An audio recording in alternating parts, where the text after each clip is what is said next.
Data सच बोलकर भी झूठ बोल रहा होता है। क्या मेरी बात का यकीन करोगे? बिल्कुल भी नहीं।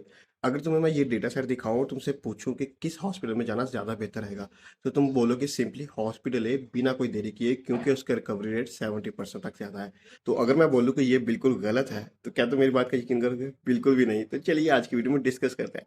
ये है वो पैराडॉक्स जिसमें डेटा सच बोलकर भी झूठ बोल रहा होता है, और हम इसको बोलते हैं सिम्पसन पैराडॉक्स। आइए समझते हैं कि सिम्पसन पैराडॉक्स होता क्या है।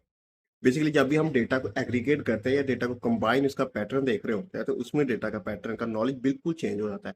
मतलब कि अब लेट से हम इस डेटा सेट को स्प्लिट करते हैं क्रिटिकल केसेस और नॉन क्रिटिकल केसेस में। अब दोनों हॉस्पिटल के पास क्रिटिकल केसेस में 300 पेशेंट आए, लेकिन हॉस्पिटल ए ने डील किया सिर्फ 100 पेशेंट्स को। On the other side hospital B ने डील किया 180 पेशेंट को। तो अगर मैं बात करूं क्रिटिकल पेशेंट्स में, तो हॉस्पिटल बी ने बहुत ज्यादा क्रिटिकल पेशेंट्स को डील किया, उसमें उसकी रिकवरी रेट ज्यादा होगी।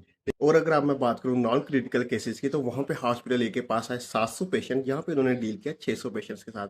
लेकिन हॉस्पिटल बी के पास 400 नॉर्मल केसेस आए, जिसमें से उसने डील किया 220 में। अब इस केस में तो हॉस्पिटल ने बहुत अच्छा डील किया और इसकी परसेंटेज भी हाई थी।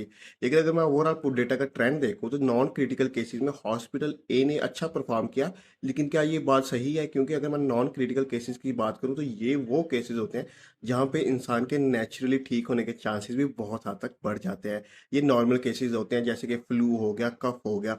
और अगर मैं बात करूं क्रिटिकल केसेस की, तो यहाँ पे नेचुरली ठीक होने के चांसेस बहुत ज़्यादा कम होते हैं। तो अगर मैं ओवरऑल बात करूं डेटा के ट्रेंड की, तो हॉस्पिटल ने बेहतर परफॉर्मेंस किया। लेकिन अगर मैं बात करूंगा डेटा को स्प्लिट करने के बाद, तो हॉस्पिटल भी ज़्यादा बेहतर रहेगा, क्योंकि उसने डील किया हुआ क्रिटिकल केसेस से ज़्यादा। तो ये वही बात होती है कि आपने डेटा का ओवरऑल पैटर्न देख के डिसाइड नहीं करना होता। आपने ज़रूर इसके कंपाउंडर्स या आपने ये चीज़ का अंदाज़ा लगाना होता है कि कोई एक्सटर्नल वेरिएबल्स या एक्सटर्नल फैक्टर्स इसके रिजल्ट को चेंज तो नहीं कर देगा, जो कि माइट भी हो सकता है कि आप लोगों के लिए अनसीन हो। तो इसीलिए नेक्स्ट टाइम जब भी डेटा को देखकर डिसीजन बनाए, तो उसके फैक्टर्स अलहदा भी देख लेना, ताकि कोई भी गलती ना कर सको।